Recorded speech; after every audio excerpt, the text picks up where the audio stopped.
I understand. Yeah, talking through, yeah. Yeah, I just like, people don't need to hear whatever conversation we're Talk having. about horses. And then yoga, so that's kind of interesting. All right, so welcome everybody. Today we are going to be covering negotiations. Again, I'm Jennifer Baldwin. I had just give me a little background. I've been licensed for 18 years now, which if we do the math backwards, I mean, 2008, I thought was an amazing year to get licensed, have a baby, and quit my job. So lots of fun that year. So I've been doing this for a long time, but I don't always count on my experience to lead me through what I need to do. I recently came to Keller Williams, it'll be 2 years in July. And I've learned a whole nother aspect of running my own business. Until I came here, I don't think I ever really treated it like a business. So now I'm in the process of opening up my LLCs, getting everything together. So if you guys are here early on in your careers, kudos, because I think you're going to learn a lot. I don't think I've ever really said that one before, but it was been in my mind lately because I've been dealing with a lot of taxes and stuff lately. So, has anybody been doing any lead generation this week or anytime recently that they want to share? Well, I actually do like virtual like land wholesaling, so I'm always sending out text blasts. Okay, so your texter usually your number one lead gen. Yeah, right now because I see like the world, they'll respond back to a text faster than they'll pick up the phone. So, Yeah. so that's why I just send a text to initiate it. And once the conversation engaged, I pick up the phone and call. I'm glad to hear you say you have to pick up the phone once you get engagement. Yes. Yeah, because there is nothing that replaces a phone call. Right. Yeah. But thank you for sharing that. If you are interested afterwards, we are going to be doing some lead gen and role play afterwards to kind of Okay. get things going. So, and you're welcome to say, I can change it to fit more what you can do right now or what you would be doing initially, like your initial sphere calls. Okay. So please do stay if you would like to. You will learn something. It may not be like what you want to do, but I'm going to give you some ideas because I'm with the Chabris group and we do that every morning. Our newer agents are required to be there from 9:30 to 11:30 Tuesday through Friday and do lead gen, and then 9 to 9:30 to do role play. So we take it very serious in our group. I don't have to be there because I'm not a early on one, but I do like to show up and listen. It's interesting. So that's what Chris is doing. Yes, yeah, Okay. yeah. So he's coming some days, but not every day because he's got stuff he's got to do there too. So we are gonna go over a few different things. The 3 Ps of negotiations, which I think is something you guys will definitely take to heart. It's prepare, present, and position. We'll go through those in detail. And by the end of the day, you're going to be able to explain what it means to negotiate an offer, which I think if I asked you now, you'd kind of be like, I know, but I don't know how to explain it. So we want you to be able to really understand what you're doing. Where you're going to understand how to use the 3 Ps, approach to negotiation, and recall and practice the key skills of negotiation, which I can tell you the number one. You might guess what the number one skill of negotiation is. Listening. Learning, yeah, being quiet and listening. It is so funny that is the skill most people struggle with the most. So, yep, we're done. We're gonna leave. All right. So these are all of our disclosures and stuff like that. Basically, you guys have probably seen them quite a few times now, but make sure you do follow all the rules. All right, so we are only 2 more days left of this Ignite. So, and this will be the last time that Ignite is offered. It is being retired in June. They're doing a whole nother one that is like 5 days, 4 hours each. Taking a different approach and seeing if that works better for agents because the attendance for all offices has really been down on Ignite. So, all right, so we're going to start off with what is negotiating? Anybody want to read that for me? Okay. Negotiating is not something to be avoided or feared. It's an everyday part of life. So what beliefs do you have about negotiation? So like when I say we're going to negotiate, what automatically comes to your mind? Little talk. Yeah, it's talking. Conversation. Do you feel positive or negative when someone brings up negotiations? To me, not to sound kind of crazy, I get excited. No, I actually feel the same way. I love to negotiate. So yeah, I do it with my kids. It's fun. Like, I may not get exactly what I want, but if I get a portion of what I want, I'm gonna be happy. So, shoot for the stars and know where I'm gonna end up at. Or where I hope I end up at. I'm more on the fearful side. So, No, I love the honesty, yeah, because it is. Well, because it's negotiation, it sometimes does not come out the way you want it to. So that is the fearful part. When I feel a negotiation going bad, that fear does creep in. When it's not working the way I expected it to or the way we wanted it to. Does that make sense? All right. Is anybody, I'm gonna say anybody bought a car. Most people have bought a car. Have you two bought a car in your life? Mm, And most likely when you bought it, you negotiated the price, correct? You didn't just hand them a check like, here you go. I'll take exactly what you want and yeah, pay all the taxes and everything. I'm good. You probably negotiated a little bit. Got a couple free things if you're at a dealership, which they were planning on offering you anyway. Hate to burst your bubble, but there's nothing really free. But always negotiate, right? Right. So that is an expense, and it's a big expense, but houses are probably the biggest money anybody will ever spend in their life. Some people, their cars are pretty pricey, but their houses are probably a little bit more. So when it comes to negotiating, we've got to be on top of our game. Any questions on that? All right. So we covered, sorry. We didn't cover anything yet. Jumping ahead on me. So negotiation is an important part of the real estate job, and the reason it's so important is that it is named as one of the #1 reasons that someone chooses to work with an agent. If you look at NAR statistics, we went over that in an earlier class, but it is one of the top reasons both buyers and sellers choose to work with an agent, is to help with negotiation.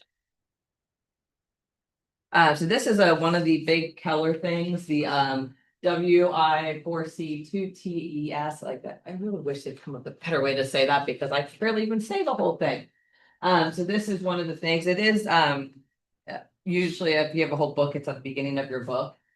Or you can just Google it and like you look at Keller Williams culture, this is one of the things will pop up. So this is going to be kind of brought in a couple of different ways into this class. So negotiation is a bargaining process. And bargaining is a give and take process between two or more parties. Each has their own needs, their own wants, and their own viewpoints. So the whole goal of a negotiation is to find common ground. But there's got to be something, doesn't have to be, but you're hoping that there's some place that both parties can feel like they've come together and found common ground and are able to move forward from there.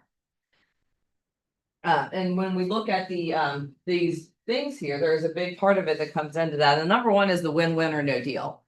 If we are negotiating in the end, you don't want there to be a loser and a winner. Both parties should win. That is a big thing for Keller Williams.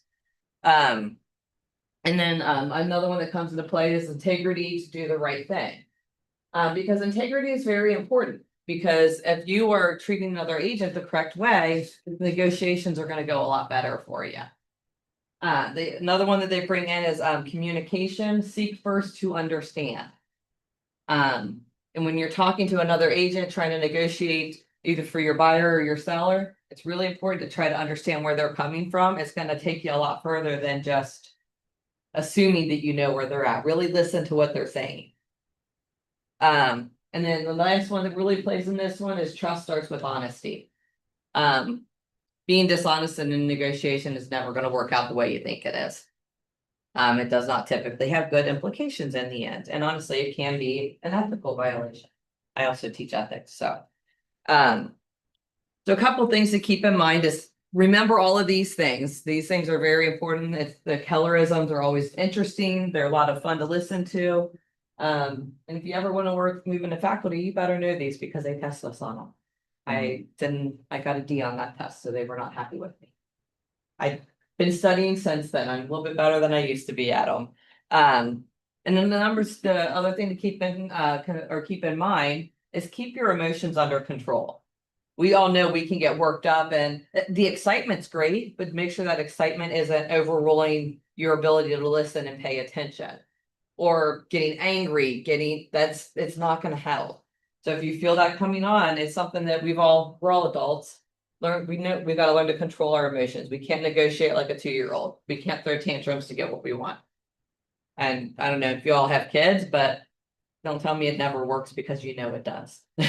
Gave it more times than I care to admit. I have 2 girls. They were full of drama.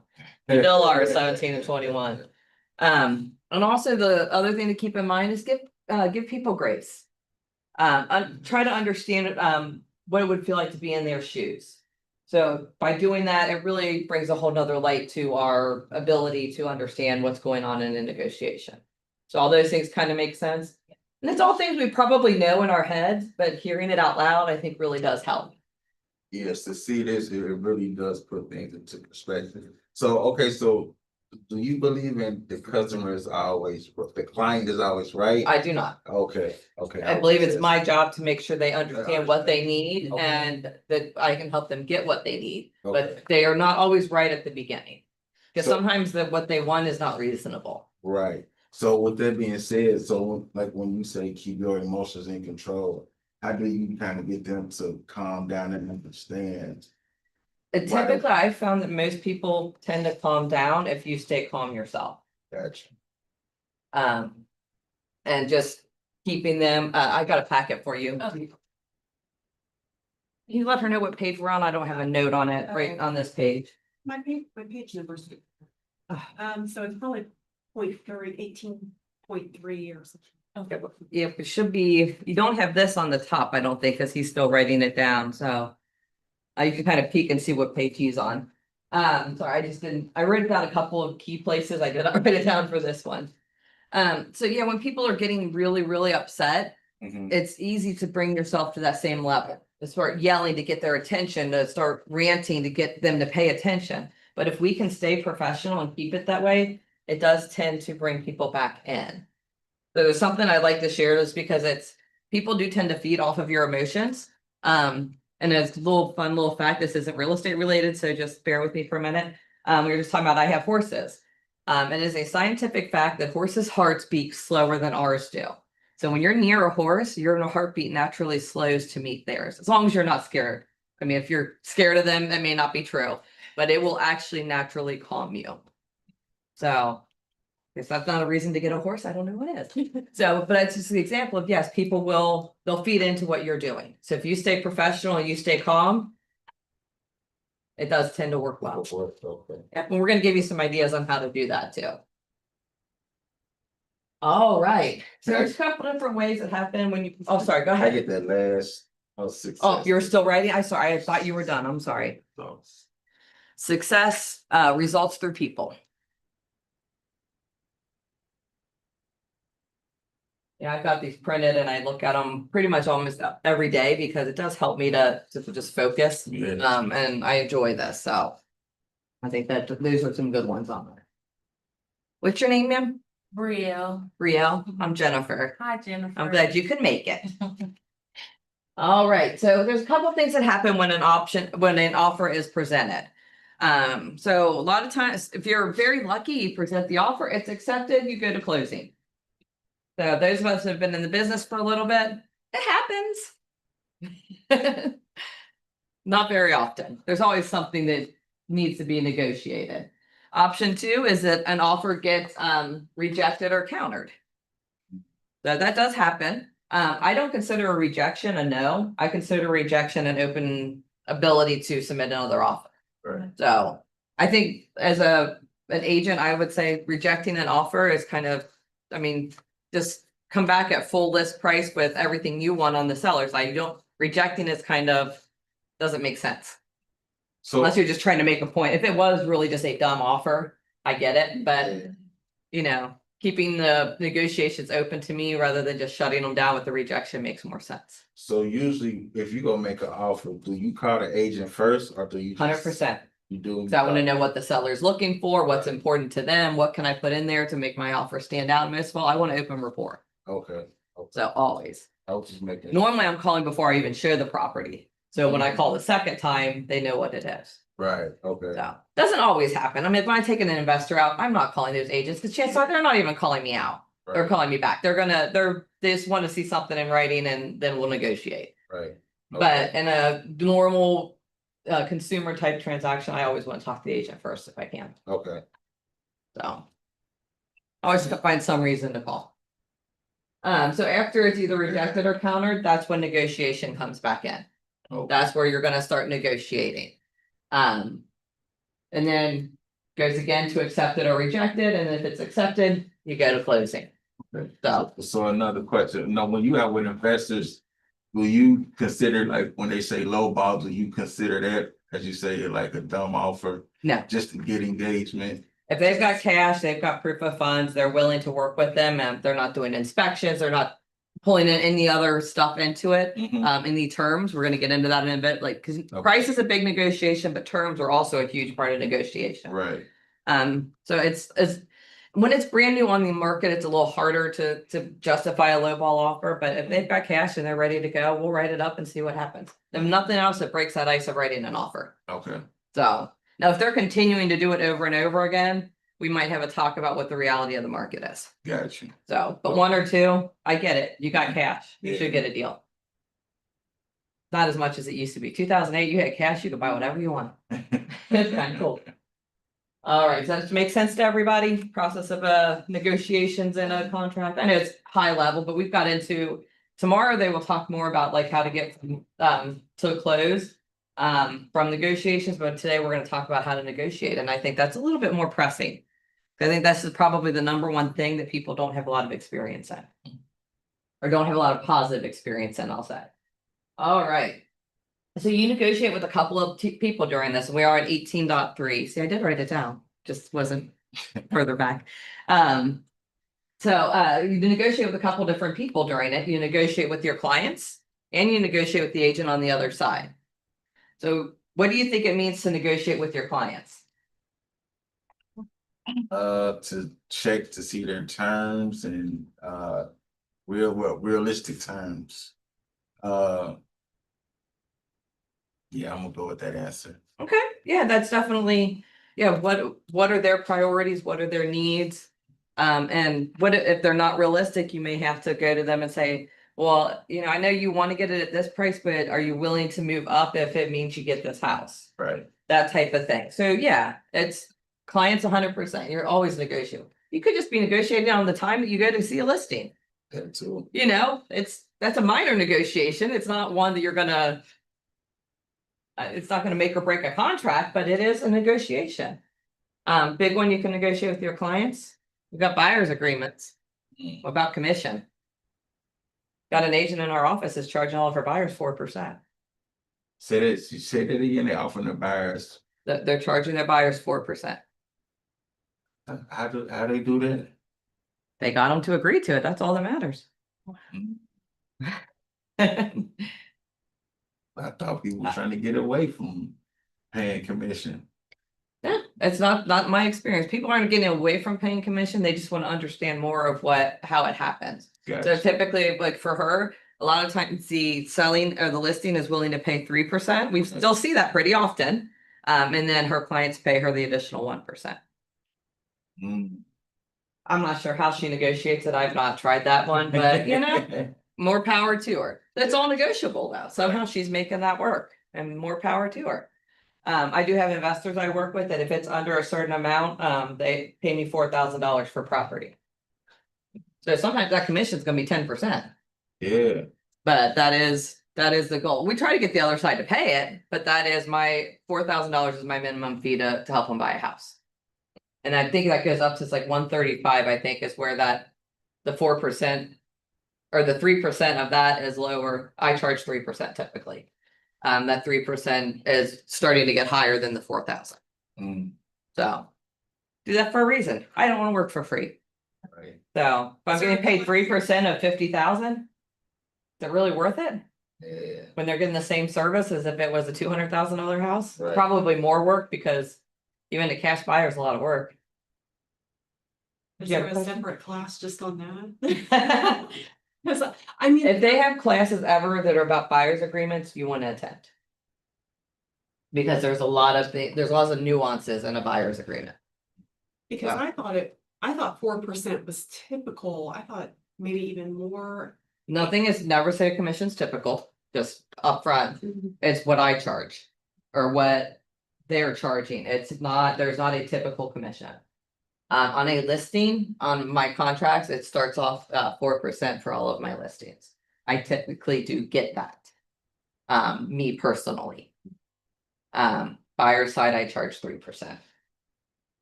Should be the other way around. yeah. But it works out that way. So So when you charge the 4%, do you give a different, like additional service?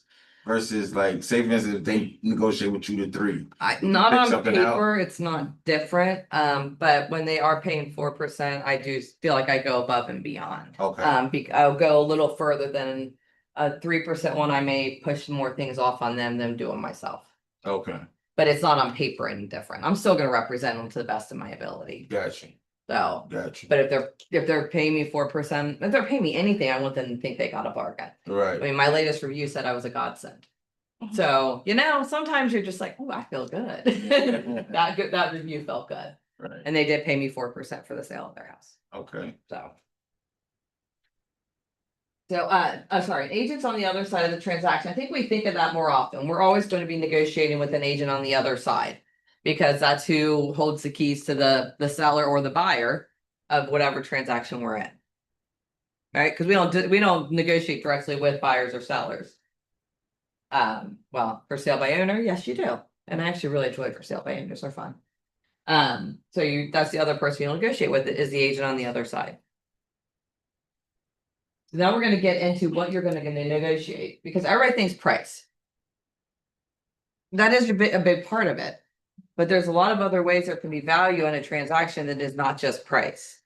The price, of course, we wanna, it's, like I said, it's usually the primary factor and it's the cost of the property. So price is very important to negotiate, but terms, I think that's a lot of places where people don't look at. It can be financially, or it can be time-based, or it can be both. So if you've got a lender that can get a conventional closed in 2 weeks, 3 weeks. And you know that seller, their goal is a quick closing. Now, if that seller wants a long closing, that's not an advantage. The seller may want to wait a little bit to close because what they're buying might be new construction and it's not going to be ready for 2 months. Mhm. So if you offer them a 3-week close, they don't care. They're like, well, that sucks. Where am I going to live for the next 6 weeks after that? right, So you got to this is why you call that agent. Find out what their priorities are. Another part of that could be a lease back if they need to stay a little bit longer. Or post closing occupancy is what that's referred to as. Things on the appraisal, like paying an appraisal gap. Have you guys heard of that? Mm. Offering to pay the difference between the appraised value and the sale price. yes, Please use the addendum. If you use that, don't just write it on the contract, because there's nuances to that have to be covered, such as a new pre-approval letter that states that the appraisal gap is able to be covered. Because they have to have that cash. That's not financed. They have to have cash to pay that, so the bank needs to verify they have that cash available. I do an addendums class too. If you see it on the schedule, you should come to it. It's very fun.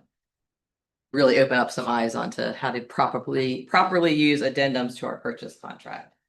Other things that can be, and I don't include or don't encourage furniture or household items, but it can be on there: home warranties, earnest money. I had one just recently. We knocked down the price for an investor, and he made his 5,000 earnest money non-refundable. So if he walks away, he doesn't get it back. Now, is that really enforceable? Kind of hard to guess, but I can guarantee if you get to a court of law, it'll be a factor taken into account that he agreed to be non-refundable, so he's gonna have a hard time getting it back. So basically, that's a question when you talk to the other agent. Go, okay, great, we're gonna see this house, we're really excited about it, and okay, we saw it, we're putting in an offer. Can you tell me what's important to the seller other than price? And I would make sure you put that in, other than price. Do they need post closing occupancy? Do they need a short closing or a long closing? Even if you can't accommodate it, you want to make sure you understand what they want. Does that make sense? All right, so that's kind of the first part of this. So if you guys haven't been here before, you will see this every time we get to certain parts. We're going to ask you for your oh my god, I got that done right on time. Woohoo. Yeah, I believe I do have times written in here too to make sure I stay on best I can. We're gonna ask you for ahas. Is there anything that really stuck out to you at the beginning part of this that you want to share with the class? with me is more or less digging in, negotiation is digging into the terms more than the price as well. to see where they need, like you said, a quick closing, a long closing, and post occupancy and things of that nature. Yeah, throw another one in there, waiving or limiting inspections. I never recommend it. It's an option a seller or buyer can choose. Be careful you don't recommend them to waive inspections. But it is an option they can choose. If I'm taking an investor taking a contractor through, they don't care about inspections. Right. But, and there's some buyers that may be like, okay, you know, everything looks great. I just want to make sure the furnace is working well and they've got a septic, so I want to make sure I get to look at that as well. I don't care about anything else. So you can limit them also to just certain inspections. That's on the purchase contract. Are there any times where inspections are mandatory? They're never mandatory. You're probably thinking of an FHA or VA loan. When they do an appraisal, actually in conventional can do it too, and I've seen it more lately. They can attach work orders to that appraisal, like some work that has to be done at the house before the appraisal is confirmed. So they make that a contingency on that appraisal. So that's probably what you're thinking of. That's not an inspection, but they will pull out anything that's a safety concern. The latest one that came up was a garbage disposal that didn't work. Like, so take it out. But it made the seller fix it, so. Good question then. And so you're starting to put things together, so it feel good, doesn't it? Yeah. All right, so now we're gonna get into the 3 Ps of negotiation. I think this is probably like the real meat of this class is these 3 Ps of negotiation. So we're gonna focus on this the most, but here they are in a nutshell, and you should have this on your sorry, I just skipped an extra page. On page 18-4, so this is in your book. So prepare means preparation is the key to building confidence and ensuring a smooth negotiation process. We're gonna get into like what you can do to prepare. Present is moving into the negotiation process by presenting your offer. So we'll talk about how to get that offer presented properly. And position is moving both parties closer until you have a full agreement. So those are the 3 Ps, and we're going to dig into each one of these. And we are actually going to do some role play. So I am just going to let you guys know that, and there is no opting out. I see that face over there. Role play is not scary, I promise. All right, so preparing. And honestly, like as you get into this, it's not a bad idea to actually write this down, like so you know what you're working towards. So knowing your goal, very important.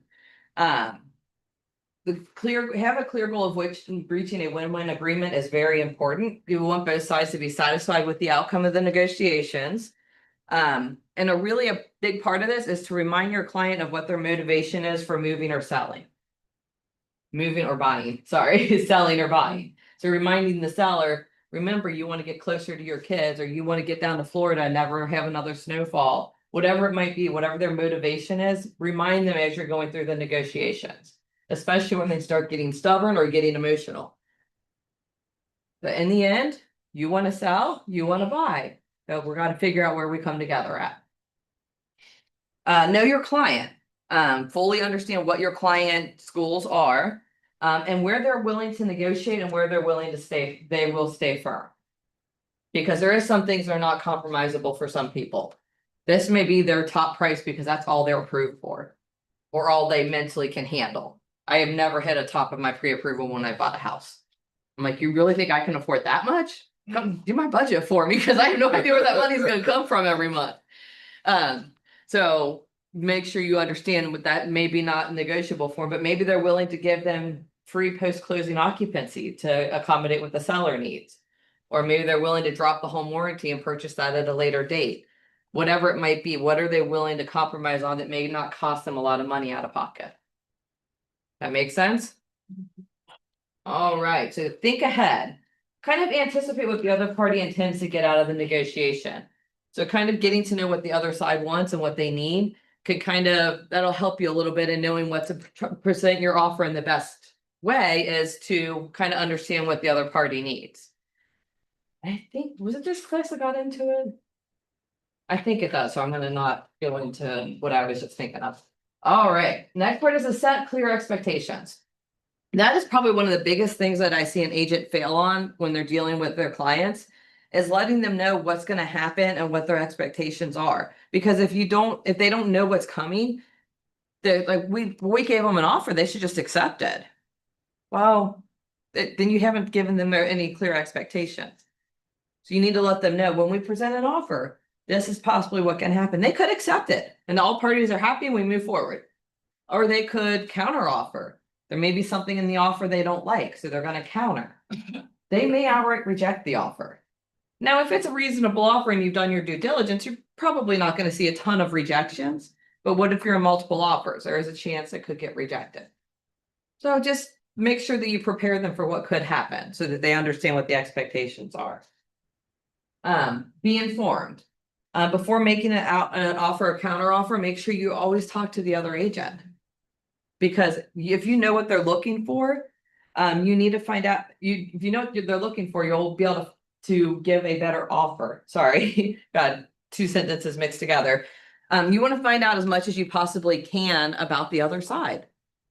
And know what points they're might be willing to negotiate on and where you might have some leverage. So, number one way to do that, just call the other agent and just let them talk. Us agents love to talk. I have found out so much about what's going on the other side, but they probably should not have told me.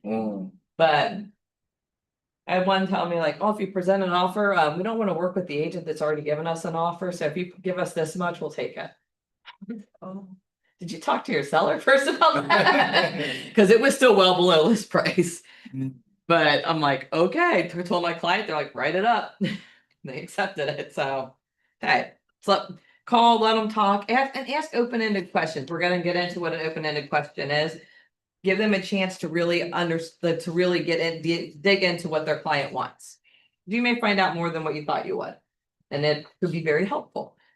But make sure you're always obeying the law. There is fair housing laws, that type of thing. Be careful what you're revealing about your client. You can't control what the other agent says to you, but there is something called familial status that covers marriage and kids. You can't really reveal what that is. If your client is married or has children, you're not supposed to talk about that. Not supposed to talk about what sex they are. Not supposed to talk about what race they are, what religion they are. Those things I think stick out a little bit more, race and religion, but familial status, sex, we don't always think about it. Now, you don't have to go to the point where you're talking about they and them all the time and not using she or he, but you just have to be conscious of that fact. Does that make sense?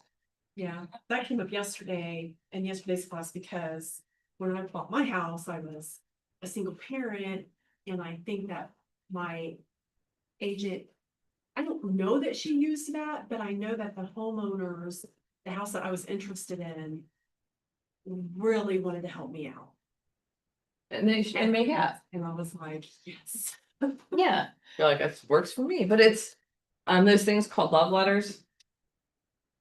Write them all you want, but as a listing agent, don't open it, don't share them.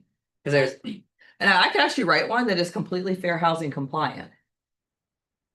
You can talk about their occupation.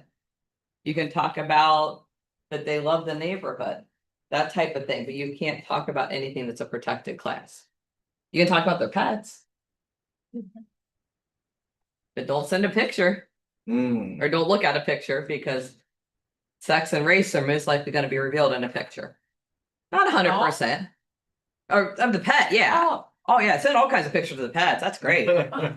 But you see what I'm saying? Like Yeah, that's a fine line. it's a very fine line. I just say when someone asks me if the right one, I'm like, nope, I won't do it because I'm not going to risk my license for you. You said class of action do right now? Clients ask me to write a love letter, I won't do it. If they send me one, I won't share it. And I make that clear up front why I won't. No, you mean a love letter, just like what you just described. Yeah, it's a letter from the buyer to the seller saying, this is why you should sell me the house. I never heard of that. I like during the test, I never knew what it like meant because I knew it was on there. I'm like the actual like love letter. I know, it doesn't bring up, you're like, you're right back to high school, aren't you? Like that letter you got from the cute person you liked and you're like all excited and yeah, no, not that kind of love letter, just basically saying, this is who I am, please sell me the house. And a lot of them are written in good faith, that they're just trying to introduce themselves. But I think It's I'm really, older, this so should I- be business to business. It should not be that personal. Let them get personal at the closing table. Right, right. And the last one, and this is one that like, I think, I mean, education is the number one way we become more professional, and I will push that time and time again. I sit on the the education committee here. I sit on the one at the local board at RAGC. I sit on the Ohio Realtors Education Committee. I believe in education. So I don't this year, take that back. I did skip it this year. I had a few other committees I want DEI this year and professional standards, so I wanted to mix it up a little bit this year. So, but I have in the past, and I love, education is important. I teach here, I teach at the board. And I will be teaching statewide here soon, so. And actually teaching up in Wisconsin. So that'll be fun. So 100% know your documents inside and out. For you newer agents, pick a house on the MLS, write an offer on it. You need to be able to fill out that contract diligently and thoroughly every time. That is the number one thing that will get you in trouble, is forgetting to fill something out. Or filling it out incorrectly. I could give you 100 examples. I used to be a manager. I reviewed every contract that came through our office. And it was scary to me that even experienced agents that didn't understand what was in the purchase contract. So 100% know it. Listing contract, same way. You need to know it inside and out. Sell your own house numerous times. Have somebody here, upper man, or if you work with Annie as a productivity coach, Maggie, when they've got time, ask them to review it for you. Ask a more experienced agent in the office to help you out. So. Know what you're doing before you have to do it. Purchase is 14 pages long. A lot of information in that, yes, 14 pages. That's why my addendum class is called when 14 pages just aren't enough. All addendums to the purchase contract, and some of those are 3 pages long. So you get into a lot of pages, but know your documents. That is the number one way you're gonna sound professional when you're dealing with somebody. All right. So we're gonna talk about purposeful questions here. This is 18.5. So you're gonna understand what are the right questions to ask that are important to the negotiation. Because you want to establish and uncover the objectives of both parties in the negotiation. So by walking up to someone and saying, what price do you want for the house? That's not it's a legitimate question, but it's not a good question. Good question would be, I understand the house is listed at $320,000. What's important to you about getting the price for that price for that house? Then you're gonna get to understand their motivation behind that pricing. That makes sense? Yeah. Lot different I question. don't feel like I'm good at that. I don't feel like I'm good at having my questions. I just want to know, and I'm gonna say it in as few words as possible. I'm a very direct person, so that doesn't come naturally to me. How do you feel about that? That is not the most natural thing of coming out of my mouth, but I will do it when I need to. But I just find a way that it makes sense to me. Why is it important is always a good one. Or what would that mean to you, or what would that mean to your family? If you were able to make whatever it is happen. So a couple different things that I want to make sure you kind of get through when you're talking about like what kind of questions to ask. And I recommend, like, if you're negotiating, write some of this stuff down so you make sure you get all your questions answered. Because it's really easy to get talking, especially if the other agent is talking and you're like just encouraging them to keep talking. Mhm. It's easy to forget to get your questions answered, but when you're asking questions, especially open-ended, it's gonna give you all the points that you need that you're gonna negotiate on. You're gonna understand where the other side's coming from and what you need to do. It's gonna provide insight on where you might have some leverage. So get your questions answered, you'll get some leverage. Hopefully, it's gonna help set clear expectations. It's gonna allow you to get to know your client. So this isn't just in the negotiation, this is also talking to your client too. So remember, we're always hitting it from both sides because you're negotiating with your client and the other agent throughout the transaction. And it's gonna help you learn what it's gonna take to get a win-win negotiation done. Role play's coming up, so start getting those nerves out of there. We're gonna do it. It'll be fine. So open-ended questions. There we go. Has unlimited responses. That's the definition of an open-ended question. Some examples are, what additional information should I know? That's actually a really good one. Like, we're gonna put an offer in on this house. What information should I know before we do that? What is important about closing in 30 days? So if they've got that, say they've got that in the listing that says they need to close in 30 days, which I mean, hey, good luck. Good to know what you want, but why is that important? Not just asking when do you want to close, but why is it important to close in 30 days? And then my favorite one, how do you feel about that? But it is really, I know I'm joking because it's being, if you guys do this, I'm a DC. So really ask about people's feelings are not my strong point. Not that I don't care, I truly do care, but it's not, it doesn't come naturally to me. So when we're negotiating back and forth and we get a really bad counter offer, I present it to my clients and then I will step back and say, how do you feel about that? Give them time to process it, let them come out with me, and then I just sit back and wait till they answer. Because if I keep prompting them, does it really suck? That was rough. That's a rough offer. If I start putting my opinion into that, it's gonna change it because they may be like, you know what, it's not what we wanted, but we love the terms, the price is a little bit lower, but you know what, we're gonna take it. But if I tell them it was a bad offer, they're gonna, well, then we shouldn't take it. Then we shouldn't take it if it's a bad offer. So I do use it. It just may not be as soft as what that comes across. On the other end, the closed-ended question. Do you have to sell your house by a specific date? And these are all up there, I know that. Do you have any other offers? And I still do ask that one. I mean, that's what I want to know. But I usually will ask it in a more roundabout way. It's like, are there any other offers on the table that I should be aware of or that you're currently negotiating? Because I want to be a little bit more, they've heard, or do you have any offers over and over again? So I like to at least try to catch them off guard a little bit on that one. So say for instance, okay, so before you make your offer, if I was just to call somebody, I would ask them that, do you have any other offers on the table? Mhm. Okay. You want to know if you've got any competition. They may keep you from writing that offer that you're like, we'd love to get it at this price, but we're willing to go higher. You may go with the higher offer to start with, to put your best foot forward. Gotcha.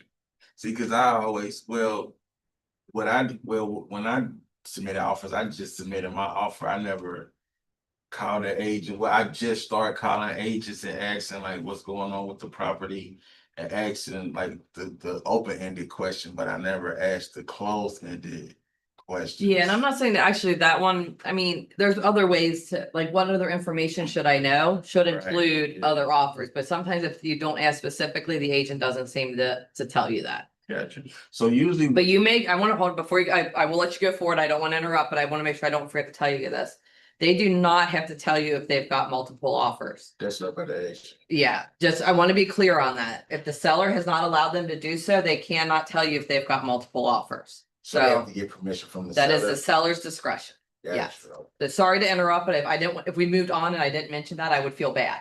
So, That was actually the question I was gonna ask, cause I was gonna say, do they get nasty when you ask that? oh, some agents will, but some agents are just nasty. So, Yeah. yeah, you just gotta stay professional and move forward. Like, why are you asking that? If we had other offer, we Yeah. can't tell you that. I'm like, whatever, okay. Sorry, you're having a bad day. Right, right. No, I'm not sarcastic at all. And yes, I have said that to an agent that was being, to kind of stop them for a minute there. They're like, that wasn't appropriate. I'm like, sorry, Yeah. calling you out on it. So closed-ended questions do have like some power, but open-ended is gonna get you a lot more information. So the idea is to get the other side talking and your client. So agent or client, whoever you're talking to, you want your client to talk to you. When they tell we have to get $350,000 for our house. Well, tell me what about that is important to you? Why does that matter to you? Well, we need to do this, this, and this, and that they're gonna explain to you what it is, not, oh, you want that price? Okay, that's the price you want. Now you move on to something else. You never knew what their motivation behind that price was. So what you going into that, do you think you could talk them down? Not necessarily, but I need to know, if I know why it's important to them, I know whether or not that's a negotiable point for them. Gotcha. If I know they're kind of non-negotiable on that, then I'm, in my mind, I've already pulled the comps, I'm thinking through like, can I justify that price? And then if it's a high price, then we've got to talk about meeting the condition of the house to justify that price. if it's even reasonable. Okay. Sometimes it's just not reasonable. We do have those clients. So, but if I ask you the open-ended question, I'm gonna have a lot more information than if I didn't ask anything. Or if I just said, okay, what price do you want? Okay, I write that down and then we move on to when do you want to close? You know, like it's not as in depth. And it's gonna feel very transactional to them. We don't want to be that. Gotcha. We're a relationship business. We do transactions, but we build relationships. All right, so this is where we're gonna kind of start the role play. So the first one, there is a scenario in there. But I'm gonna play an agent and I'm gonna be calling you about one of your listings. So I'm gonna just real quick do that with somebody who wants to volunteer. Just had a listing. I haven't, but I will. All right. Sorry, your name just left my head. Paul. Paul, sorry. I am horrible with names, so, but I'm not embarrassed to ask it. Hi, Paul, this is Jennifer Baldwin. I just toured your house over on Main Street. Want to know if there's anything that I need to know about that property before I submit an offer on it. Just think about the last house you sold and use that in your head. That's always easy, or your own house. So it's just basically like not leaving out no disclosures. Wait, let's start over. Okay. So do you want me to put something in there or just? Yeah, if I was calling you and asking you, how about you do it the other way around when you ask me? Like you're gonna submit an offer on my property. Okay. We're gonna say it's just an average 3-bedroom, 2-bath house in whatever area you normally sell it. So nothing really special about it, but you want to put in an offer. Okay, good morning, Jennifer. My name is Paul Ellery. I was actually looking at your property on 123 Main Street, the 3-bedroom, 2-bath.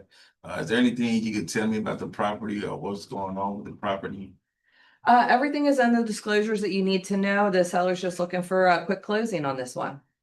Okay, about the price, can you tell me why hold on, what did you say? Let me get this together. Can you tell me Take your time. what's important about the price of the house? They really have to get that price just because that's with what they owe, that's gonna kind of have them break even. So the price is really important. We might be willing to negotiate a little bit on terms, but I think prices have got to stay pretty close to where we've got it listed. Do you have any offers on the table right now?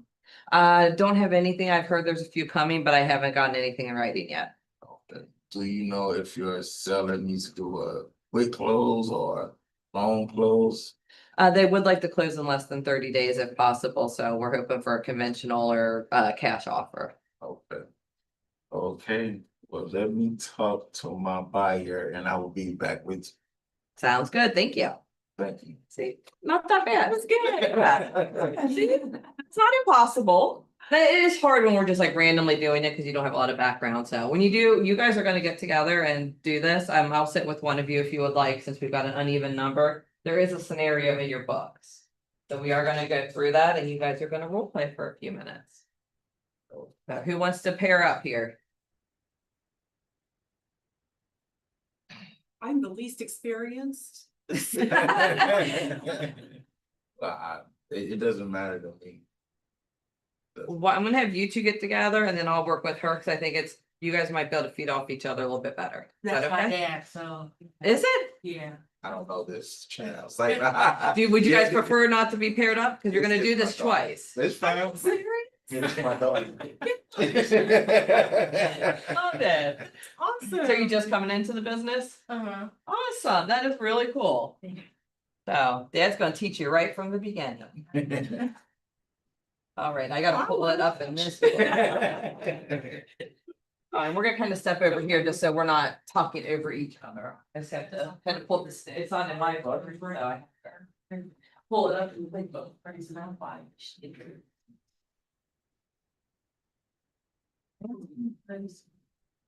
So the scenario. Just read it yourself. I understand you just like use this as a guideline, but it's just let it flow. You see, I just was talking to sometimes you might put up one question, but don't. This is a guideline, just talk. Call them, I'm Brielle, I was looking at your house and such, You're gonna have to there, verify and place. yeah. I got a client that wants to. Let me make sure that they offer. do that too. You Does it say that on take- yours too? Let me see if you get just that little bit, then after that, it just flows with your conversation. Yeah, you're there. You so know, you represent the buyer, so you know how to, like now you call your cousins, and stuff like that, they said they need a house. So when you represent them, that's what you're saying. It's, this is just the agent. It's saying, okay, you got an investor, I mean, the wholesale deal. On the first scenario there, it is agent to client. Make sure you realize that. Okay. It's listing like everything the client wants, so it's gonna be an agent speaking to their client. Okay, it took me a second to figure that out.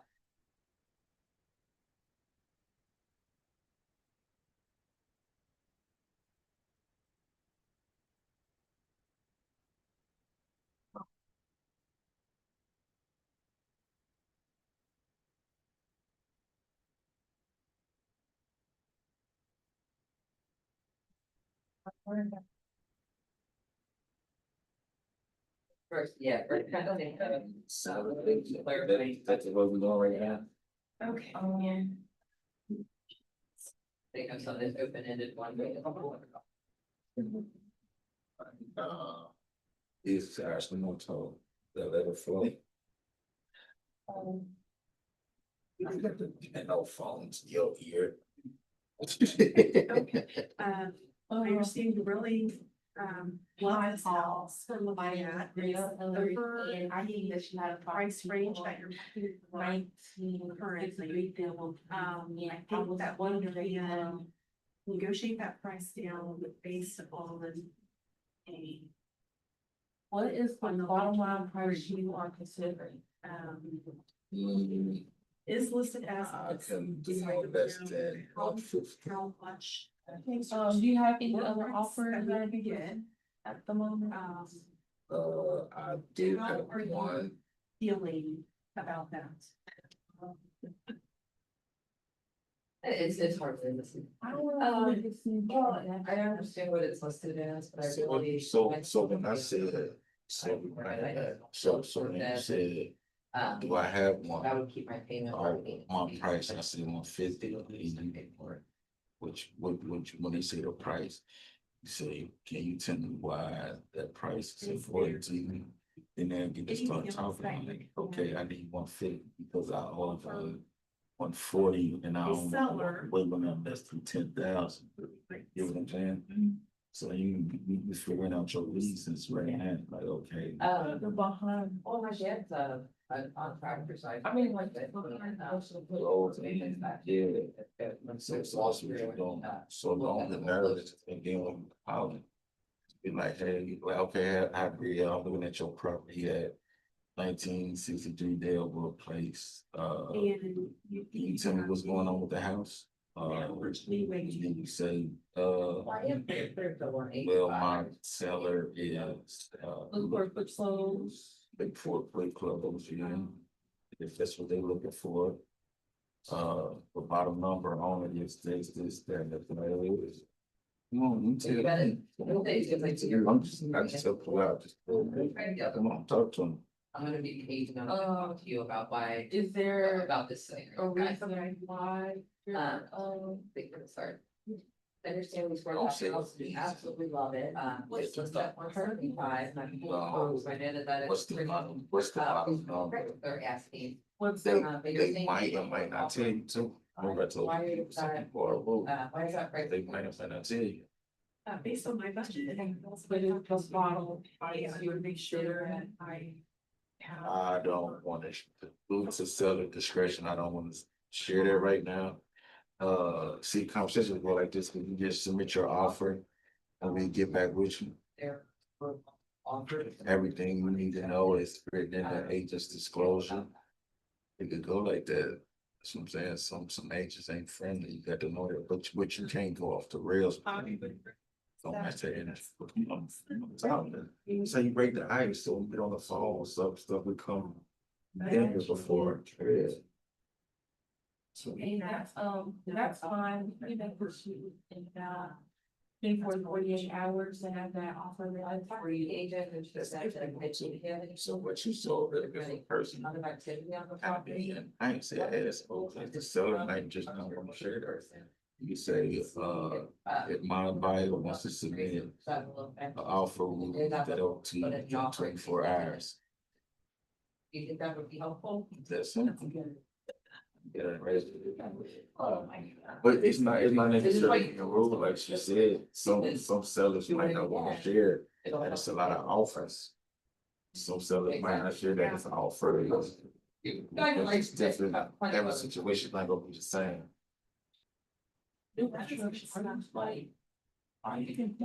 That's on the. I would really- I would rather do that now, Sure. than to be sitting with some. You can put offering one that get rendered. It is not true. So I mean, once. Oh, you only want to- Put it on, and my list comes Oh, you want on. to- Oh, okay, well. So then once I get my that's- rendering from my You market. gotta be able to talk to them I about got why, like two, and I would never talk the way they that said that's the starting. you understand, you expect, because it's really don't have information there, it is right. That's the construction, that's why I was just so focused. But on the first time construction, fire, I should've been they're probably flipping gonna too. go. So that's why I'm doing flipping, just to their pipeline get full.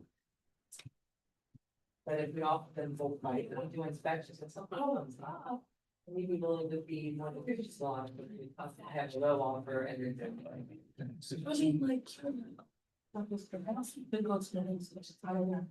This is one of these, this is one of the things, contracts. Yeah. Negotiate like an option, too many. Oh, This was in the role. There's various things are the good. I can be giving them. what, what, I think it's great. what other additional? Shut up, everybody else is shit. About, okay. What is it? What is it? That's what it's gonna do. How you guys doing? Good, still figuring. out. All right, do you guys want to share? Cause I worked with her, so I kind of know what kind of questions did you come up with that were clarifying to ask the client? Or what kind of questions did you ask that were clarifying? Uh, Are there any other offers been on the table? You follow them saying no, want to disclose that right now?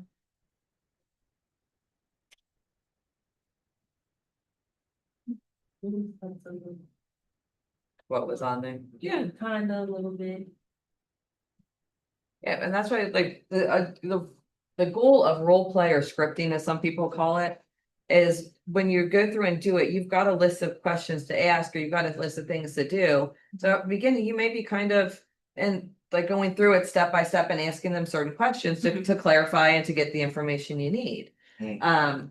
But as you get better at it, it comes more naturally.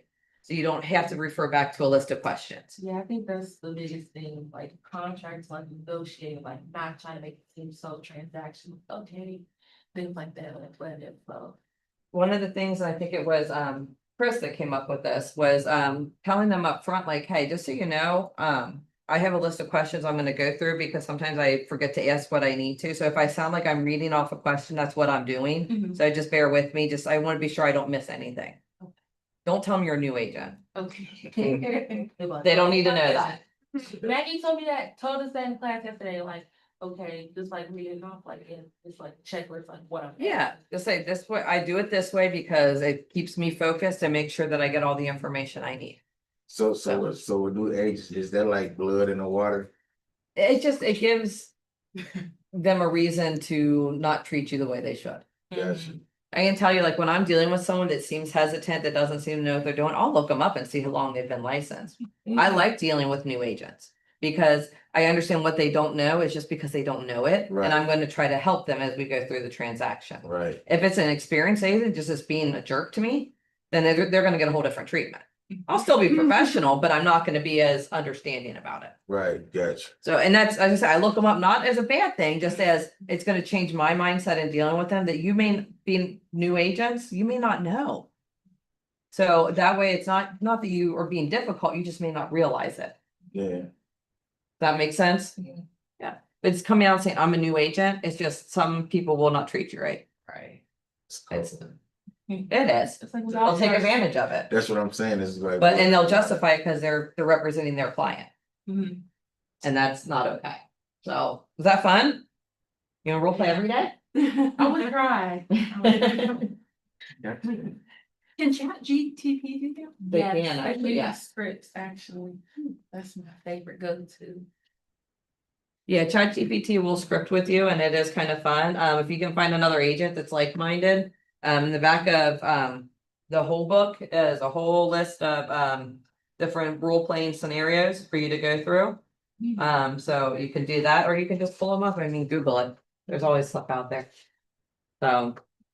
And if you're ever interested in stopping over, TCG does do it every morning. The Shabri Group does it every morning, other than Mondays, and you're always welcome to stop by and kind of see what's happening and participate if you'd like.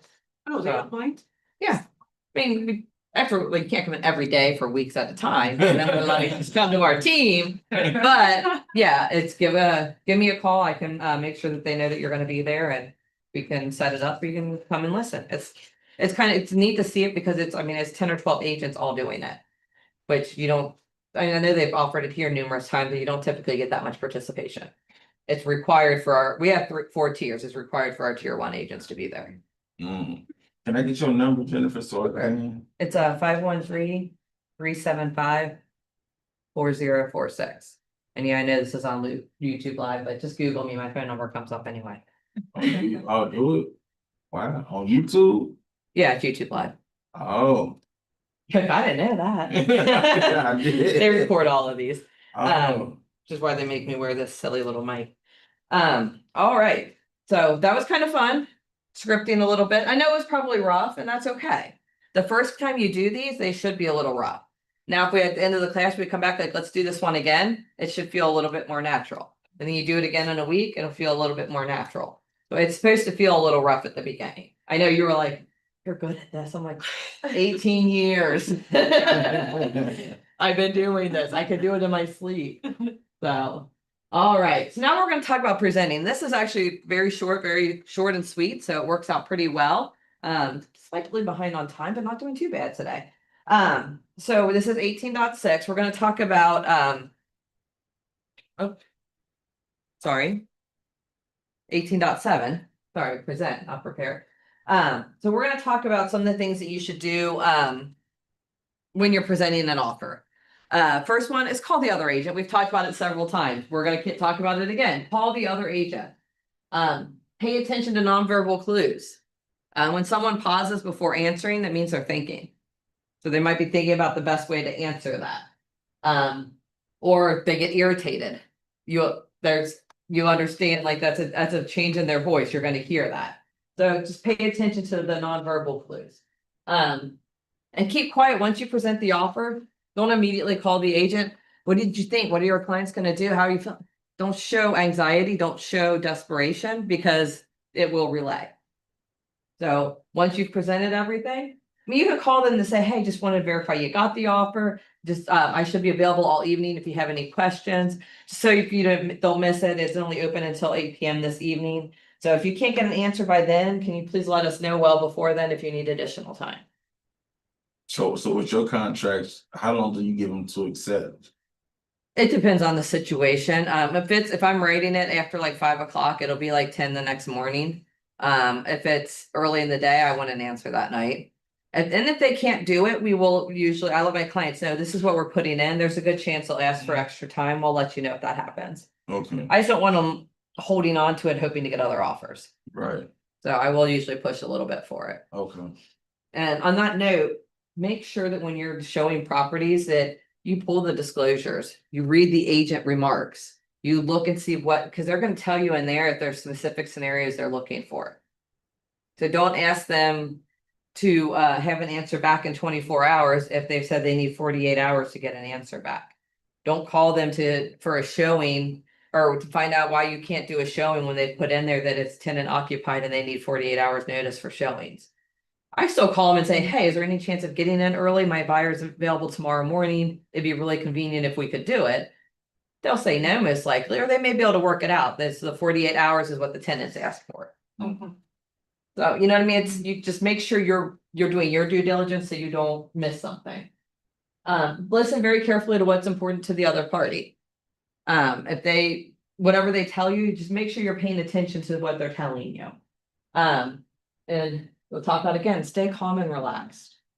If you feel like you're starting to get worked up about something, calming breaths, stand up and walk around a little bit. It's a little trick I've learned in a couple different classes I'm doing. When you're focused, I'm looking at my computer, I'm doing stuff. And it just, I'm not, my mind's scattering, I'm not doing it. There's an actual scientific thing behind it, that expanding your vision. Like looking outside, I can see outside, and then coming back to here allows your mind to refocus. Mm, So a very simple trick you can do if you're starting to lose your focus when you need to get stuff done. just go outside for a second. Yeah, because that's bigger, there's more to take in. And okay, now I can come back and my mind's a little bit more focused. Yeah. Or a quick walk outside is always a wonderful way to do it.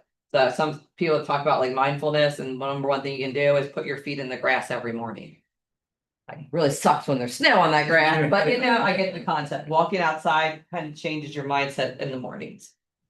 So something to keep in mind. Focus on the customer's needs.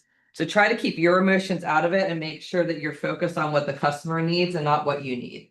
That's what meaning of being a fiduciary means. We talked about that on Monday. Being a fiduciary means that your client's needs are more important than your own. And give your offer the best chance, because being rude to that agent, being difficult to deal with, being known as that agent that nobody wants to deal with, that is not going to be in the best interest of your client.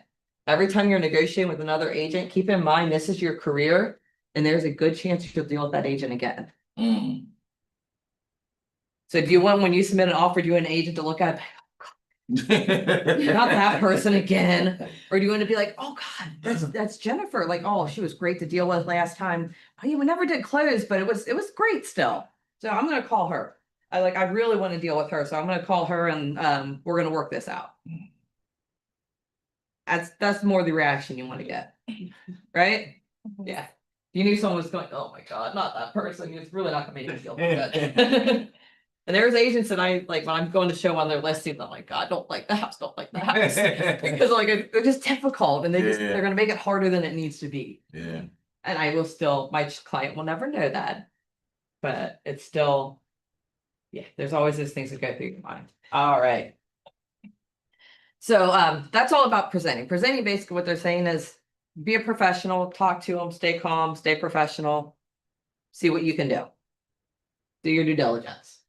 When we're talking about position is probably like the hardest one for people to understand.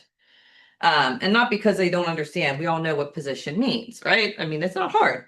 But then this we're talking about, when we talk about positioning, we're talking about, I mean, think of, you know, it wouldn't be chess because I don't know enough about, you're moving two people that are far apart onto common ground. You want them to come to an agreement on what works for both of them. And not only that, you want them to be happy about it. That makes sense to everybody? Mhm. That's when we talk about win-win or no deal. That is very important in this business. We want all sides to be satisfied with the negotiation. We don't want to just beat them to death until they agree with us. Might work with the kids on occasion, doesn't work good with other agents. I'm totally kidding. My kids would. Yeah, they come right back at me now. One's gonna be in the Navy and one's gonna be a police officer. Oh, wow. And both female, so you know they're tough. Mama raised some tough girls. I'm like, how did I do that? Why can't you be like easier than so and when we're talking about positioning, the first kind of like thing we think about is acknowledge what the common ground is. So when people are buying and selling, what are the common ground is? The house. The house. The sellers want to sell it, the buyers want to buy it. That's your common ground. And sometimes pointing that out is good. I mean, you're talking to a buyer and they're like, I can't believe they countered. I'm not paying that much. My question, do you still want to buy this house? Yes. I mean, that's, I know you guys are like, oh my God, but I have done that. Like, are you still interested in moving forward in this transaction? Probably a better way to ask that. But if the answer is they're like, no, I'm really not. Okay, do you want to stop negotiations now, or do you just want to counter back on our original offer and see if they'll reconsider it? That make sense? Okay, and that's what they're talking about. Seller, the same thing. I know you got this offer and it's really low. It's a lot lower than what we talked about you wanting to take. By the way, I never ask the seller what their bottom line is. That's up to them. I don't want to know that. It cuts down on my ability to negotiate. Typically, I do know it or have a general idea that they want to at least break even and not bring money to the table because my seller net sheets are very detailed. But I'm not going to ask them outright what's the lowest you'll take. Because there may be other circumstances I'm not aware of. Make So- sense? So you saying that as you being the buyer agent to the seller that you won't ask them. Oh, I'd ask the seller all day long, Okay, but if I'm representing the seller, I really don't want to know what their bottom line is. Gotcha. Because it could hurt how I'm negotiating. gotcha. If I know they're willing to go lower, Yeah, okay. it's not, it doesn't make me as strong in negotiating. Gotcha. Okay, Because they may be willing to go lower on certain terms. right. I had one that actually brought money to the table, but it was a cash offer, a quick closing. They were already getting ready to move into another house. It worked for them. Mm. It shocked me that they were willing to do it. I had never asked them if they were willing to bring money to the table. We're talking like $6,000, not huge amounts of money. But it was money, Mhm. so. But they had the net sheet, they worked it out, they're like, we're good with this number. Okay, Mm, we did it. Gotcha. But remind your seller, like, you still wanna move down to Florida, right? You've got that house that you're gonna put an offer in, they won't take a contingency unless we're under contract. This is a good offer, it's solid, conventional buyer. Are you willing to go a little bit down on price to make sure that you get that condo you're looking at? Remind them of their motivation. That makes sense to everybody? Mm, You're 40 years old, you wanna get out of mom's basement, right? The average age of a home buyer now is 40. First time home buyer. So people, and like, I'm not pointing you out because of your age in a bad way. Educate your friends on what it means to buy a house. We need that should be lower. I tell them that all the time. They're like, well, the maintenance, you got trash, you got a toilet. I was like, That's what a home warranty for. See, That's what YouTube is for. Yeah, YouTube, Yeah. home warranty, they ain't gotta fix the toilet. I mean, I would highly encourage you as you get more experience, look at doing a first time home buyer seminar, get people your age in here. And Yeah. I'm sorry, I'm not saying you don't know young people, so don't read anything into Yeah, that, uh-huh. please, but. It's nice to see young, fresh faces in here because that generation doesn't understand what it means to buy a house. My daughter is 21 years old and she's gonna be buying a house. really? Cause she's been raised in this industry, she understands what it means, neither one of them ever wanna rent. I was like, you can get kicked out whenever you want to. Like, Yeah, renting. that's a bad scenario, when you've renting a house and they're like, we're selling it, you got 30 days. Yeah, Mhm. it's like, What are you gonna do then? mhm. The bank gives you more time if you forget to make a payment. Don't say that, but. It's the truth. though. It is true. And make sure you're using what and how questions. How will that affect your life? What does that mean to you? Those are some very powerful questions. And it really, I think it will, when people are dealing with a lot of high emotions, a lot of doubts, a lot of anxiety, when you talk, what would that mean to you? They're like, oh, they want to actually know what I think? Like, that's like, wow, like people are gonna be a little bit surprised at that. That makes sense to you guys? Yeah.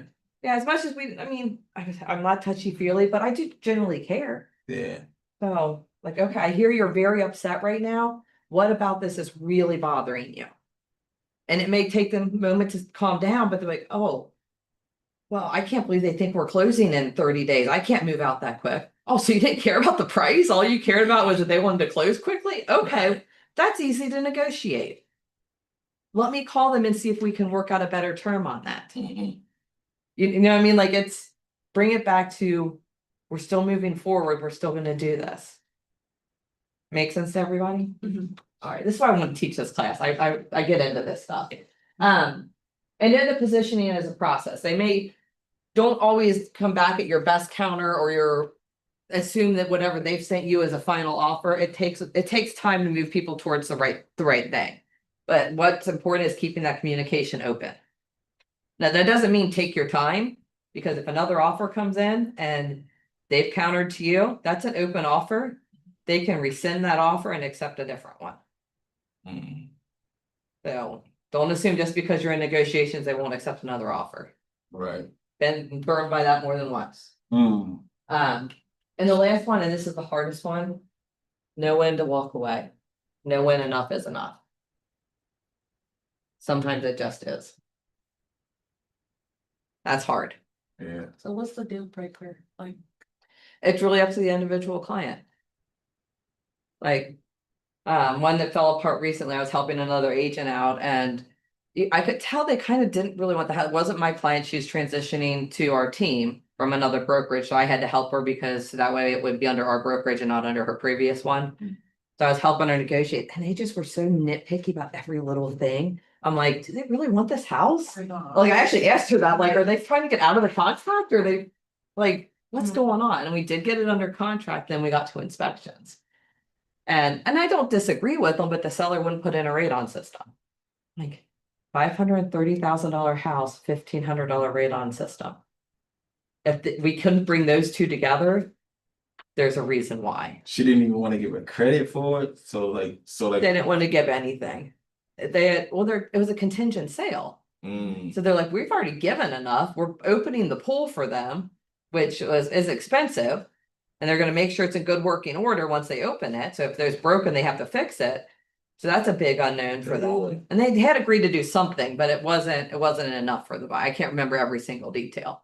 Because even though I'm writing it up, I'm not negotiating with the client. So that's all the other agent. I'm just kind of in on the text messages and I'm like, So something's we wrong. At want that this, point, We want this, we want this, we want this, and the seller was like, okay, well, now what? pretty much. But I think there was some.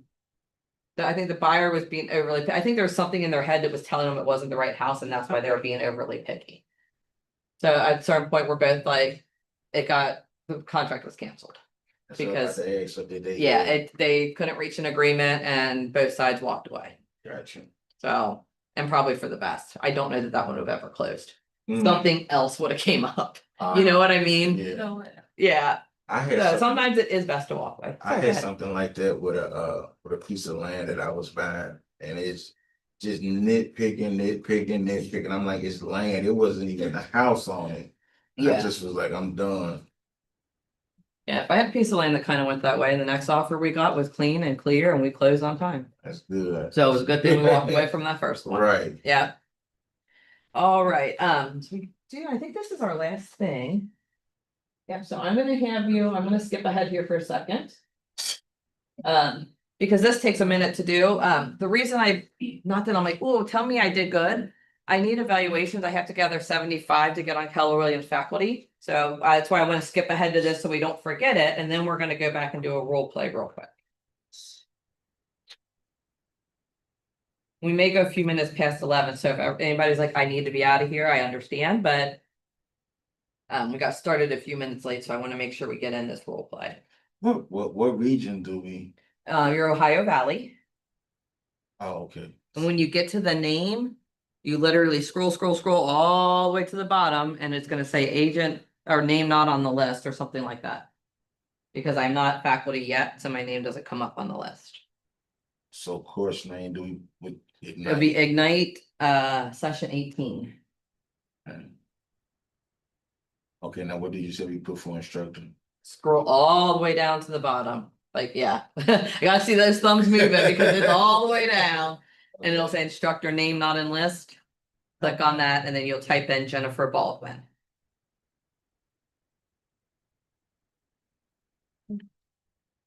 number 8. Yeah. I think they should all be on the list there.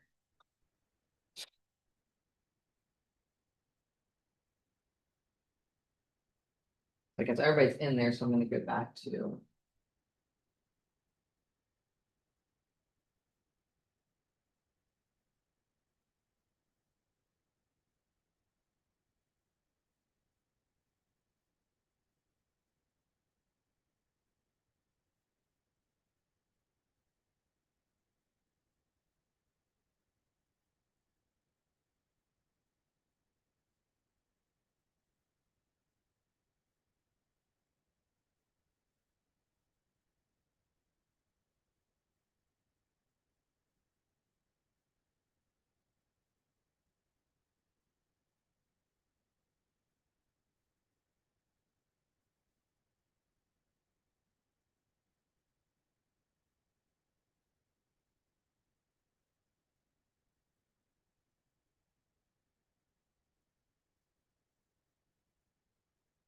All right, so we're gonna do the scenario on 18.8 in just a moment, but I want to make sure we go through the negotiation tips first because I want to kind of end with the role play if that's okay. So we're gonna skip to 18-9 on negotiation tips. We kind of already went through this, but this kind of brings everything back together, so I wanted to make sure we went through this before the end of the class. We're gonna talk about, first of all, be professional. We've talked about that several different times. Because being professional is gonna be your number one thing that if you stay professional, it's just gonna go better. I guarantee you. And remember what your goal is a fully signed contract. This is what you're driving towards and what both agents and their clients both want in the end. Control what you say to anyone else in the transaction. Pay attention to your communication, make sure that you're being honest, you're being truthful, and that you're being reasonable as you go through that. Continually talk about motivation when you're talking to your client. That will help them keep everything in line when they remember why they're doing this and don't get involved in the minutia of doing it. Like I talked about that one client. They kind of forgot why they were doing this and just got too into the intricacies of the deal. In the end, it was because they didn't want it. So, don't reveal too much. Always listen more than you talk. And that's with clients or other agents. And hardest one, the last one is don't be attached to the outcome. Your goal is to represent your client or your job is to represent your client to the best of your abilities. To try to get them what they want. Actually, there is no try. That's a big, bold law. It's to work towards getting everything they want in this transaction. Sometimes though, it's not gonna happen. So if you're just continuing to make sure that you're representing your client and not worrying about whether or not the transaction goes through. You gotta worry about that, don't get me wrong, but first you gotta be under contract. Right. So First don't things jump first. ahead to the next Yeah. part. Make sure it's the right deal for them. No client will be more loyal than the one that you kind of give them permission to say, no, it's not the right house for. They will respect you more than you pushing them forward. Make sense? All right, so now we're gonna role play, probably which is a little bit more comfortable. They give us a little bit more detail on this one. Sorry, I have to go back to this book. I'm glad they have this out here because I don't have a student guide. So our scenario is gonna be there's 4 bedrooms, 3.5 bath house at 350,000 in a well-established neighborhood. The house requires new carpeting throughout the first floor and a new garage door opener.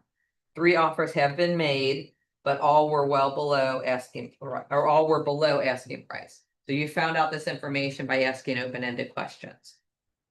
And I can't believe they told you they were all below asking price. So good job on letting them talk. So someone's gonna be the buyer agent, someone's gonna be the listing agent. Read through each scenario. They say to use the same partners. Are you guys good with that, or do you want to switch it up? It don't matter. You good working with your dad? Yeah. So do each side, be the buyer agent, then be the listing agent, go back and forth. Are you good with that, too, Paul? I'm okay, but I do want her to get out of her comfort zone. I'm gonna put you two together Okay. and I'm gonna take her. Okay. Is that okay? Because I learned a lot. You want me to go like kind of over to the edge, just Okay. because if we're too close, we hear each other and it makes it a little harder to focus on what we're saying and not listening. All right, so. Do you want to be the buyer? Same way. Be the buyer agent.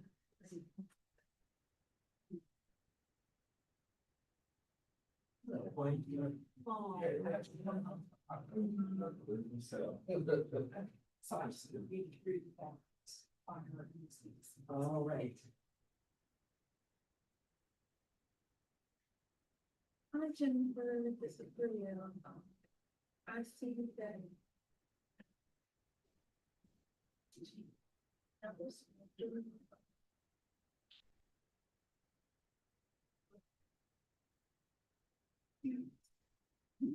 Um.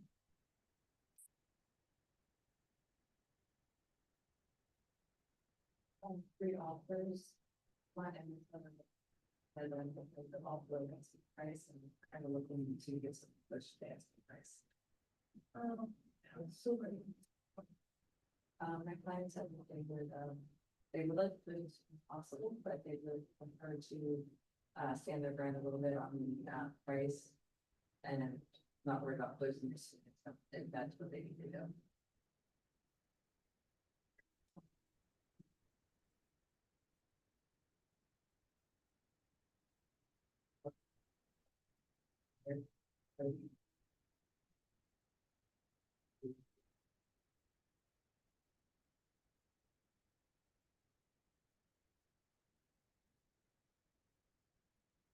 Everybody has to do these things.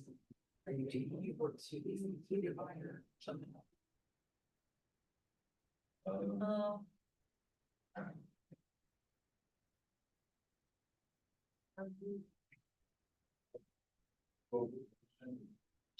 And okay, I guess, Shannon. You don't know the list, so besides, you did see that part, okay.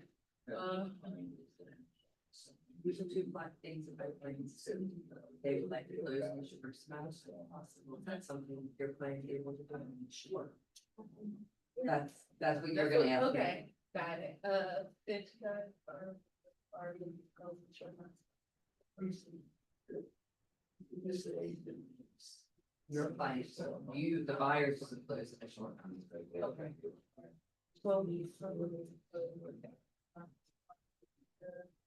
Okay, so clients are motivated to sell their home. You wanna close by there, running over to complicate that for it, and the price of. We, think about the appliances, it is so much better than we can do that. Like, give the appliances to their dog.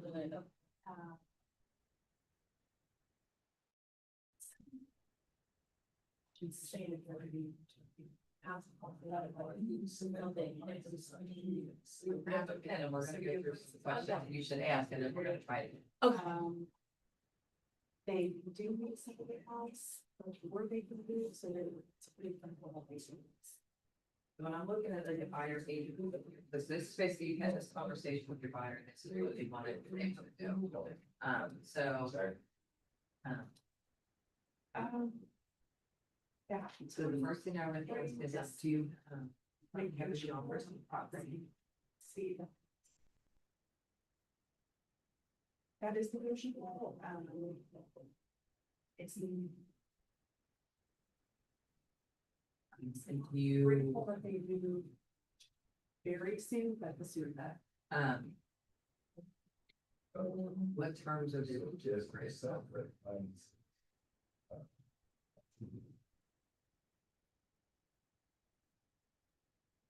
Then you get into the specifics, I'd say. Okay, well. You're looking to close, in a short period of time, what's that? Actually, times. Or you just lose all the short, like, keep it shorter. Actually, I think that. Business where you want, sounds a bit too far away from the community's offer on the house that we're asking. Of course, we wanted it to stay right at that price range. But if it's just a matter of, like, I need a couple $1,000, and then we might be able to reach.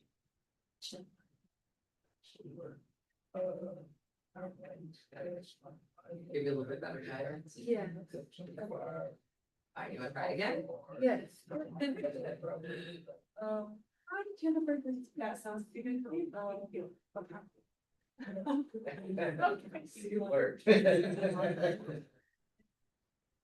Okay, So we went down, but not quite where we would be on price. Well. She says she's in pride. We're gonna go through close quickly if we have a price or even.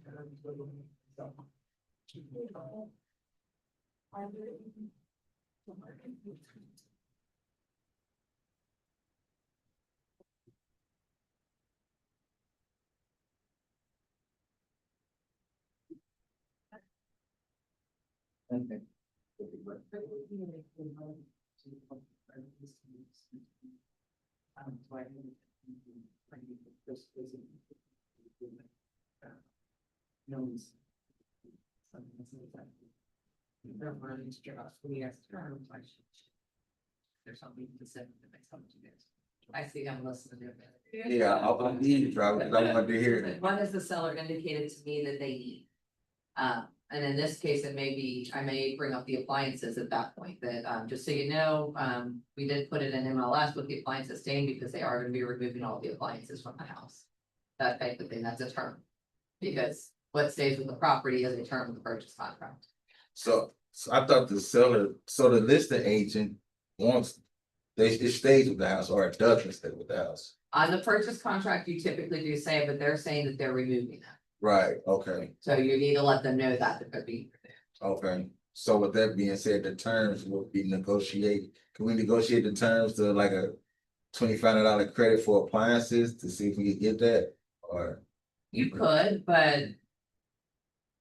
How are you gonna make that happen? Maybe a closing cost credit, that type Right. of thing, but you can't really negotiate, it's not a, unless it's a new build, you can't really negotiate for something specific, like a credit for that type of thing.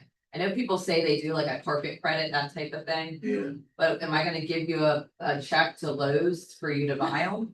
no, what I was So- asking was just like you said, like a closing credit, maybe like 2,500 off of the Yeah, price of And as closing. as a listing agent, I would say, we're definitely willing to negotiate on any terms. Gotcha, For the right price, we may be willing to do that. gotcha, okay. Does that make sense? Yeah.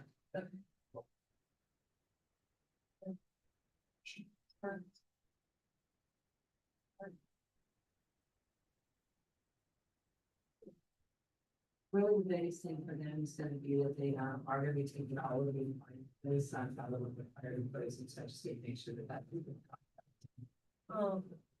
It was sitting on. You wanna do the other side too? I'm gonna miss my agent.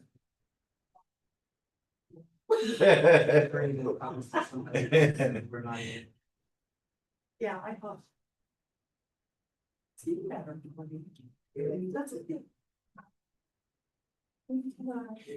So inside. That would be fine, I would encourage you to do it, but we do have those upper offers, you need, just negotiate one of those if we don't see nothing to doing. It is bad, especially when you're new. I appreciate all this for yes, and really are just. Let me see if I can get some of these scripts.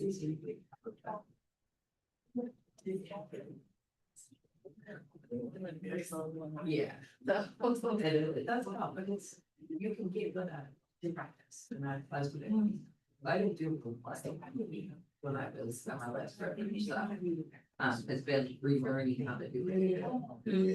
Yeah. So you just basically, in your mind, if you, especially reading, so if you know what your buyer wants, so reading is hard, I get. That. But there's like, okay, I thought this buyer is what I wanted.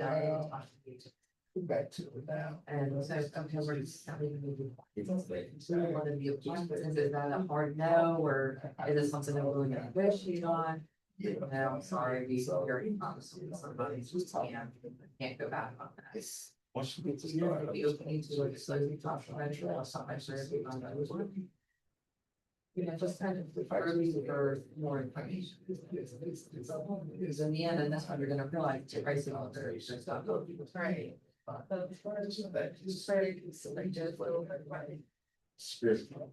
You can't, Get in. you should. Okay, so So, when you do a closing cost credit, what that means is that they're gonna pay a portion of the buyer closing cost, that means the buyer takes so much in the cost. So, like, if you know, like, you'll know going into the contract, if they're pre-approved and they're ready to go, you're gonna know if they need to ask for from.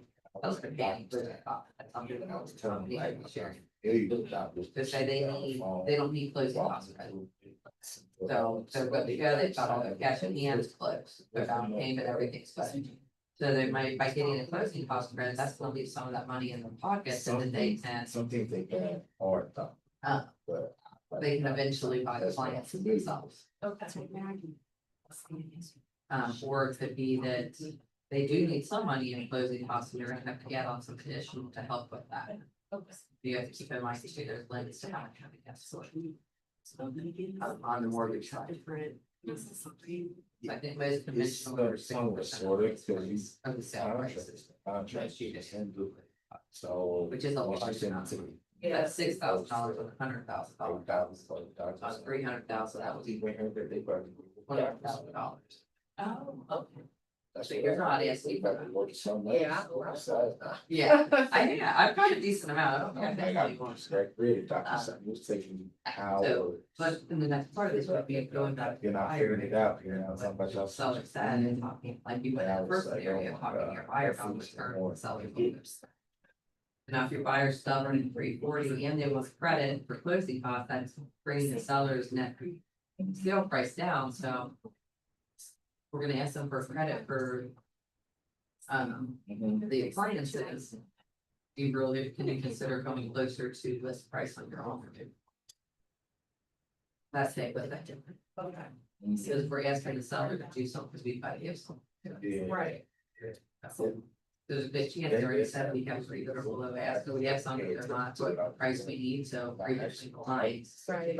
We need to get at least, I was just, I should see it. and I the best offer that I would come up with, and I would advise my clients. to do is, if they needed, say, we'll say $3,000 to buy appliances, and when it's $3,000 closing cost, then we're gonna offer $353,000 house. Just for fact. It's only gonna change, yeah, it's only gonna change their mortgage payment by a tiny bit, but it's gonna give the seller a good look. Okay, since they got those sweet lows. Yeah. We're gonna have them net out as their. It is, like she said, I just like some days when I'm short, it's just kind of here, I expose things to move on like that. So, Yeah, I mean, it still has to appraise, but that's the secondary negotiation. Travis. If the appraisal comes back, once they go under contract, first party's getting you inspections done to negotiate those. Once that's done, then the mortgage company will order the appraisal.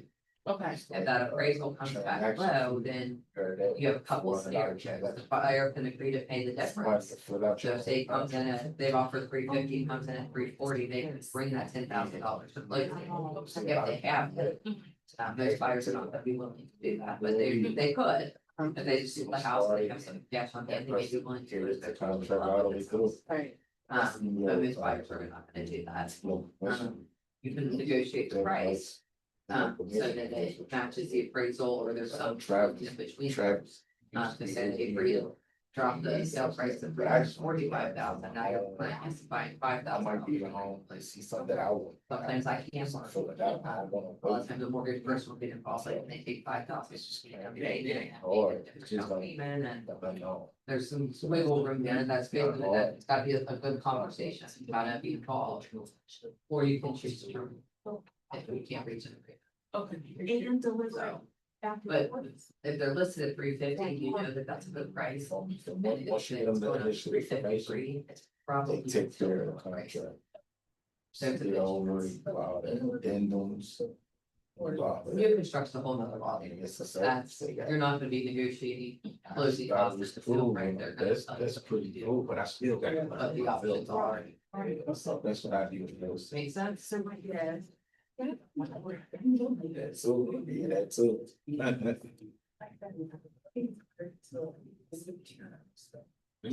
You gotta, she has a good role, but you gotta really, you gotta take the role on. Even if you didn't do this exact scenario, but just ask little questions in that really to you, that's gonna be more effective than trying to make sure you hit everything. That makes sense? Yeah. You don't wanna completely go rogue and not ask any of those, but kind of see what comes more naturally in the border. And that's it. There's things that is what it is, like, your question. Showers should know what they're doing.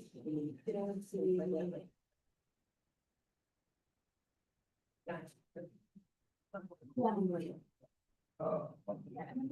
You stumble a little, to work it out, and it's okay to stumble. I don't have a translation. That's one of the, like, they got sort of sheet. They got getting like it takes any. Yeah. And that's what every, someone noticed, if like you're struggling, well, like, yeah, I'm working on this system, to make sure I have everything in order, so. I'm not quite comfortable in that, so. If I stumble a little, just give me a little grace and Just know, and I will make sure you find out. Okay, so he's still paying this. He never penny. Yeah. See, she said different steps.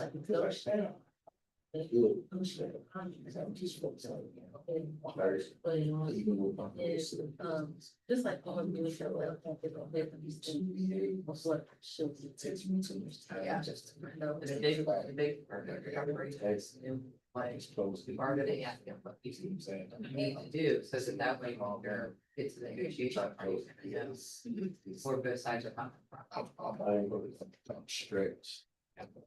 Sound good? What you do. Yes, thank you for the. Just like say, learn, just to know. It's like as an accountant, but you don't know what. How you guys doing over there? doing? Good? Yes. All right. You did good. We're working it out. I know, I believe in them. It's the generation every day. Did she tell you she's not trying, she's on her way to the career group after she get her contacts together? To the career group? Career group. Oh, you are? You're coming over? She got- Oh my God, you're gonna love it. I can tell you as a brand new agent, if